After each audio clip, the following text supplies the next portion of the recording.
नमस्कार स्टूडेंट। शैक्षिक प्रबंधन का सिद्धांत चल रहे थे, हमारे सिद्धांत में पार्ट 3 है जिसमें हेनरी फ्योल तक कर लिया था। अब हम आगे बढ़ेंगे जिसमें जो पीछे वाले सिद्धांत रह गए हैं वो सिद्धांत करेंगे। तो वीडियो पूरा देखिए, लाइक करें, शेयर करें, सब्सक्राइब भी करें, लेकिन आप मुझे अपना फीडबैक ज़रूर दें जिससे मैं रेगुलर चल सकूँ। Thank you, watch my video. तो पूरा देखें और मुझे पूरा सपोर्ट भी करें कि भैया आपने अच्छा बनाया है, नहीं बनाया है। ये है हेनरी फ्योल तक हम पढ़ चुके थे। पिछले हम वापस रिवाइज करते हैं, हम लोगों ने क्या क्या पढ़ा था। हम लोगों ने पहले वैज्ञानिक प्रबंधन की प्राचीन विचारधारा पढ़ी थी, टेलर वाली। टेलर ने क्या क्या पढ़ाया था और वैज्ञानिक प्रबंधन शब्द का प्रयोग सबसे पहले किसने दिया था, और टेलर द्वारा वैज्ञानिक प्रबंधन की तकनीकें कार्यात्मक तकनीकों में 4 प्रकार की बताई थी। फिर चार ही उसने उत्पादन की बताई थी और 4 ही उसने तकनीकें बताई थी। फिर समय, गति, थकान का अध्ययन, विभेदात्मक मजदूरी दर प्रणाली, अपवाद का सिद्धांत बताया था, मौन क्रांति जो अमेरिका में की थी, और एक उसकी महत्वपूर्ण पुस्तक थी principle of the scientific management 1912 से 20 तक की। फिर हेनरी फ्योल का प्रशासनिक विचारधारा का सिद्धांत बोलते हैं, वो भी है। इनमें शास्त्रीय विचारधारा का जनक भी कहा जाता है हेनरी फ्योल को, और पद सोपान के सिद्धांत का जनक भी कहा जाता है।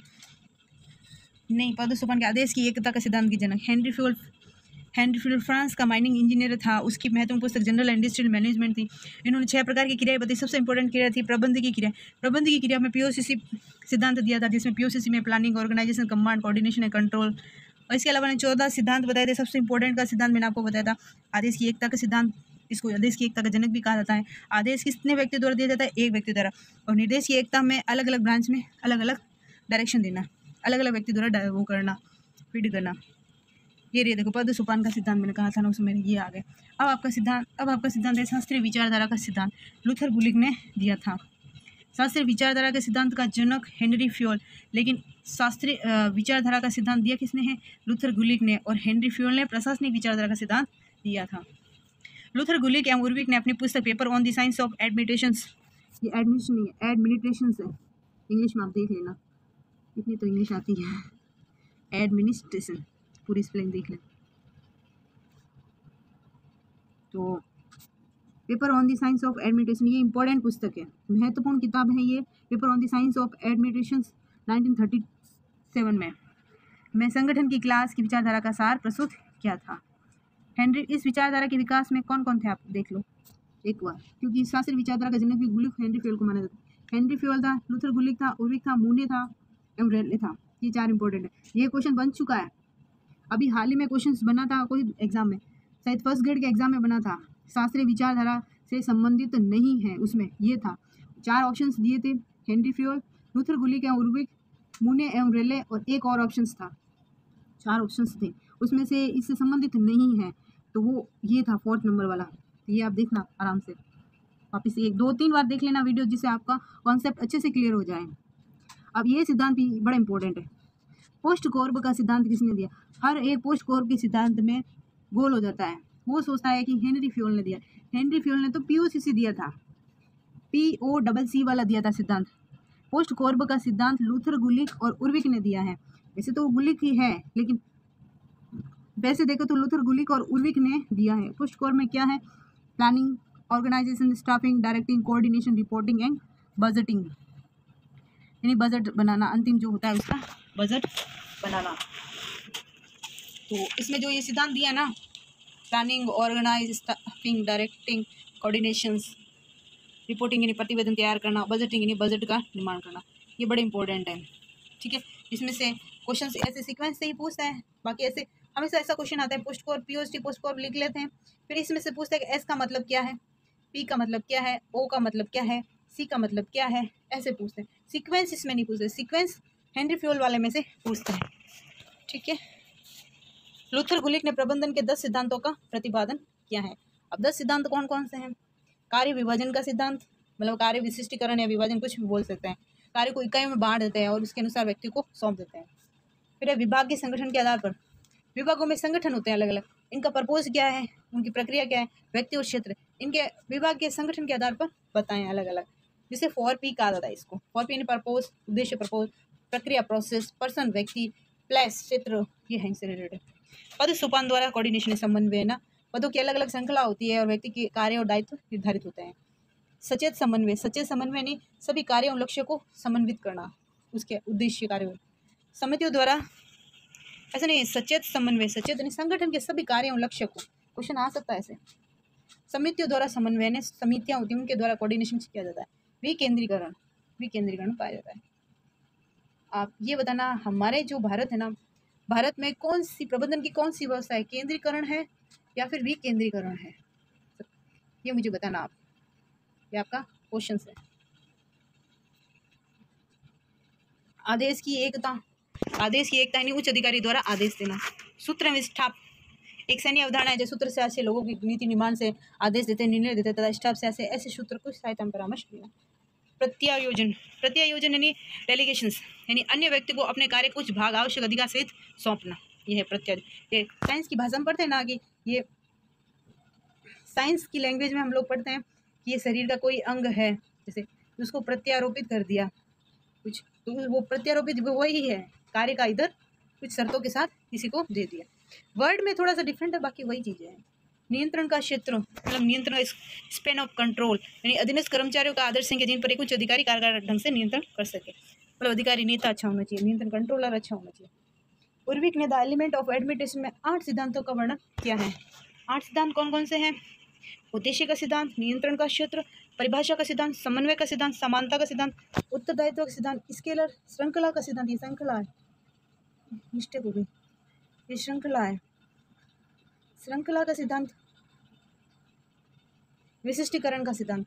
देखिए विशिष्टीकरण तो पहले किसी ने बता दिया है, इसमें इंपॉर्टेंट पूछ सकते हैं कौन कौन से सिद्धांत नहीं बताए हैं उर्विक ने, वो वाले शामिल कर ले, हेनरी फ्यूल वाले, तो इंपॉर्टेंट है। उद्देश्य का सिद्धांत इन्होंने बताया है, नियंत्रण का बताया है, परिभाषा का इन्होंने ही बताया, उसने नहीं बताया, समन्वय का बताया है, उन्होंने भी बताया, इन्होंने बताया, समानता का सिद्धांत इन्होंने ही बताया है, उन्होंने नहीं बताया, और ये स्केलर श्रृंखला का भी इन्होंने ही बताया है, उन्होंने नहीं बताया है। इसके अलावा उत्तरदायित्व विशिष्टीकरण का सिद्धांत। रेले और मूने का योगदान है, सबसे बड़ा योगदान है रेले और मूने का, इस सिद्धांत से जुड़े हुए हैं। रेले और मूने का योगदान, रेले और मूने को अमेरिका में क्लासिकल विचारधारा को प्रतिपादित करने के लिए ज्ञात किया जाता है। अब आप ये ध्यान रखना, अमेरिका में क्वेश्चन ऐसे भी बोले, आजकल क्वेश्चन की टेक्निक चेंज हो गई है, सॉरी, तो आजकल क्वेश्चन की टेक्निक चेंज हो गई है। आपको ऐसे भी क्वेश्चन, अमेरिका में ना क्लासिकल सिद्धांत या शास्त्रीय विचारधारा के सिद्धांत प्रतिपादित करने का श्रेय किसने, आपको सीधा जाएगा या तो टेलर, ये हेनरी फ्यूल पे जाएगा, सॉरी टेलर के, टेलर तो वो है, हेनरी फ्यूल पे जाएगा, उर्विक पे भी नहीं जाएगा, सीधा हेनरी फ्यूल पे चला जाएगा।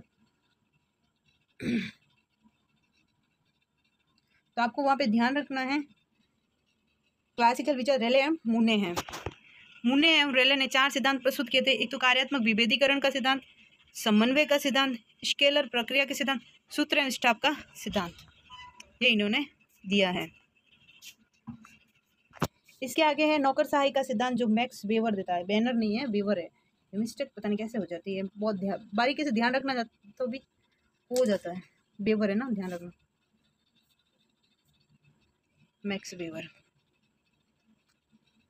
मैक्स वेबर के अनुसार नौकरशाह एक ही प्रकार का प्रशासकीय संगठन है जिसकी विशेष योग्यता, निष्पक्षता और मानवता का अभाव आदि लक्षण पाए जाते हैं। मैक्स वेबर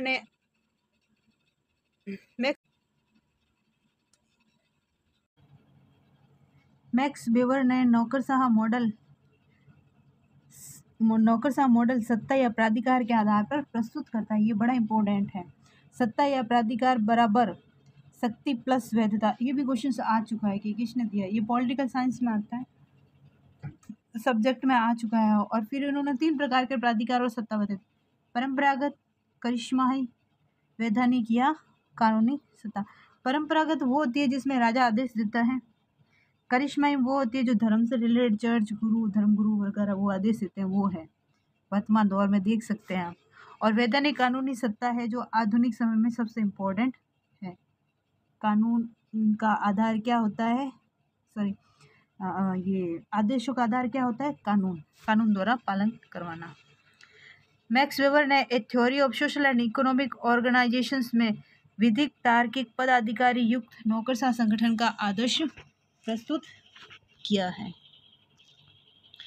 और मैक्स वेबर ने इनकी विशेषताएं भी बताई हैं, कार्य विभाजन का सिद्धांत, विशिष्टीकरण का सिद्धांत, योग्यता के आधार पर भर्ती, पूर्णकालिक अधिकारी, आजीविका विकास, नियमित पारिश्रमिक तथा पेंशन का लाभ होना चाहिए, निजी लोकहित में अंतर होना चाहिए, निर्वैयक्तिक व्यवस्था होनी चाहिए, व्यवस्थित अनुशासन एवं नियंत्रण होना चाहिए, लिखित दस्तावेज भी होने चाहिए और कार्यकुशलता भी होनी चाहिए।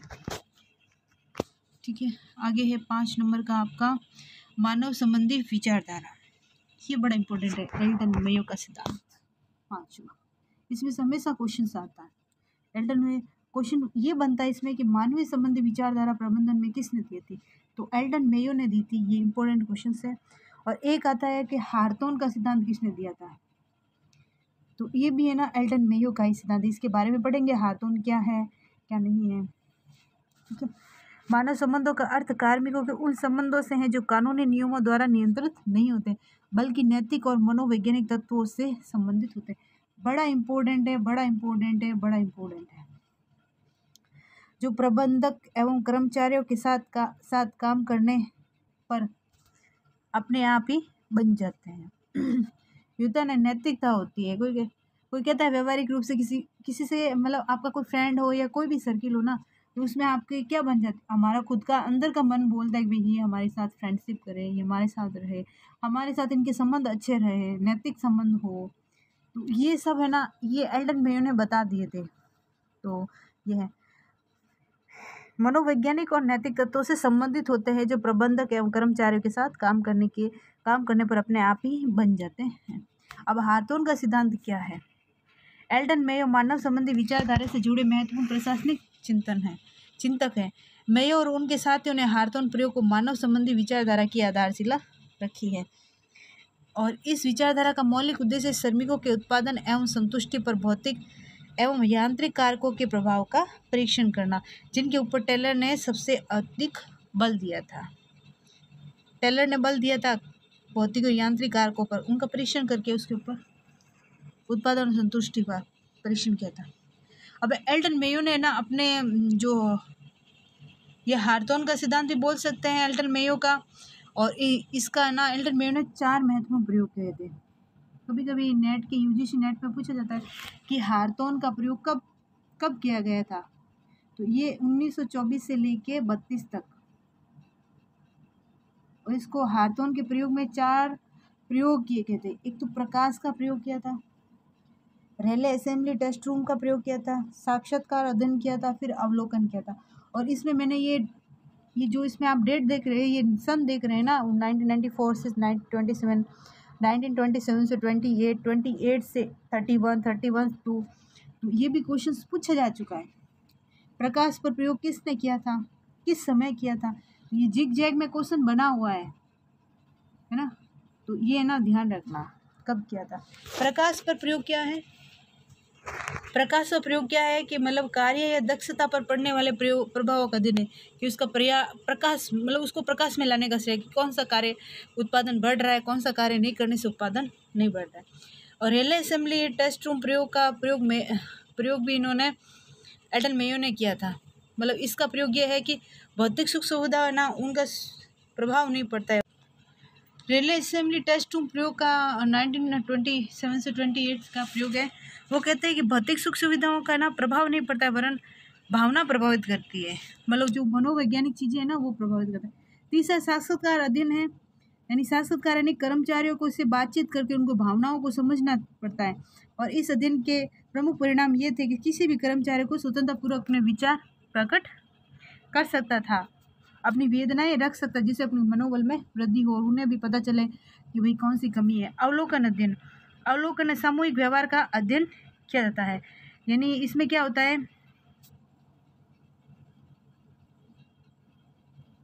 कि जो बैंक वायरिंग प्रयोग ग्रुप में काम करने पर औपचारिक समूह का उत्पादन हुआ कि नहीं हो, उसको मतलब इस तरह से अवलोकित किया जाता है। आत्मीयता के गुण विकसित हुए कि नहीं हुए, है ना, तो ये सब अवलोकन होता है। और एल्टन मेयो के सिद्धांत का मतलब प्रबंधन में प्रयोग पूछे ना, तो सबसे महत्वपूर्ण प्रयोग है मानवीय तत्वों को उन्होंने अपने इस सिद्धांत में माना है। और ये सबसे ज़्यादा है सामाजिक प्राणी, मतलब सामाजिक रूप से बड़ा इंपॉर्टेंट है। व्यक्ति को सामाजिक प्राणी मानता है, उसकी भावनाओं को समझता है, उसकी नैतिकता को समझता है, सामाजिक और मानसिक आवश्यकताएं क्या है वो सब समझता है, वो सब इसमें इंक्लूड करके ये सिद्धांत प्रस्तुत करता है। फिर आगे है व्यवहारवादी विचारधारा, चेस्टर बर्नार्ड और मैरी पार्कर फैलट की है। चेस्टर बर्नार्ड का सबसे इम्पोर्टेंट मैंने आपसे बता ही दिया है कि वो क्या तीन चीज़ें बताता है। व्यवहारवादी उपागम के अध्ययन का केंद्र बिंदु मानव व्यवहार होता है, ये ध्यान रखना, मानव व्यवहार होता है, इसमें पर्टिकुलर मानव के व्यवहार की बात करता है, ये ध्यान रखना, जिसमें मनोविज्ञान, समाज विज्ञान, मानव विज्ञान तीनों शामिल होते हैं। व्यवहारवादी दृष्टिकोण को प्रतिपादित करने का श्रेय चेस्टर बर्नार्ड को जाता है, जबकि व्यवस्थित रूप से इसको हर्बर्ट साइमन द्वारा किया गया था। इनकी पुस्तक बड़ी इंपॉर्टेंट है हर्बर्ट साइमन की, जैसे इसमें तो ज़्यादा इंपॉर्टेंट नहीं, जो मैनेजमेंट में जो नेट की तैयारी करते हैं ना उसमें ज़्यादा इंपॉर्टेंट होती है। चेस्टर बर्नार्ड ने सहकारी व्यवस्था के औपचारिक संगठन के 3 सिद्धांत बताए हैं इन्होंने, मतलब ये मेरा मिस्टेक हो गया, और औपचारिक संगठन के 3 तत्व बताए हैं। ये एग्जाम में पूछा जा चुका है, सामान्य नेट के एग्जाम में पूछा जाएगा। सामान्य उद्देश्य, योगदान की इच्छा और संचार, ये तीनों एग्जाम में पूछा जा चुका है। और चेस्टर बर्नार्ड के अनुसार किसी संगठन के भीतर कार्य करने वाले लोगों की भागीदारी और प्रतिबल के बीच संतुलन होना चाहिए, ठीक है। और ये भी बताया कि अधिकार की वैधता का आधार अधीनस्थ द्वारा उसकी स्वीकार्यता होती है। और एक बात उन्होंने ये भी बताया कि संगठन में उदासीनता की अवधारणा प्रस्तुत की। उदासीनता का मतलब क्या होता है, इन्होंने उदासीन की अवधारणा प्रस्तुत की है, यानी मतलब कि जो जिस क्षेत्र में अपन कार्य करते हैं ना, इनके अंतर्गत आने वाले जो आदेश होते हैं, जो संचार होते हैं, उनको अधीनस्थ द्वारा निर्विवाद रूप से स्वीकार लिया जाता है। ऐसे नहीं कि उसका विरोध करते हैं, उसको डांटते हैं, उसको वो करते हैं, वो नहीं। तो ये उदासीन है ना। अब मेरी पार्कर फुलेट विद्यम ने टाइपिंग में मिस्टेक हो जाती है। फोलेट ने यांत्रिक दृष्टिकोण और मानवीय दृष्टिकोण के मध्य पुल का कार्य किया तथा मानवीय संबंधों में वैज्ञानिक विधि अपनाने पर बल दिया है।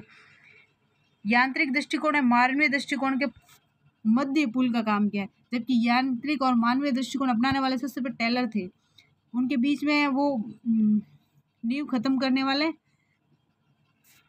ये थे आपके फोलेट, और मेरी पार्कर फोलेट उनके बीच के मध्य का निर्माण किया। मानवीय संबंधों में वैज्ञानिक विधि अपनाने पर फिर बल दिया था इन्होंने। मेरी पार्कर फोलेट का प्रबंधक सिद्धांत क्लासिकल विचारधारा एवं वेरेवरी विचारधारा के बीच की एक योजक कड़ी माना जाता है।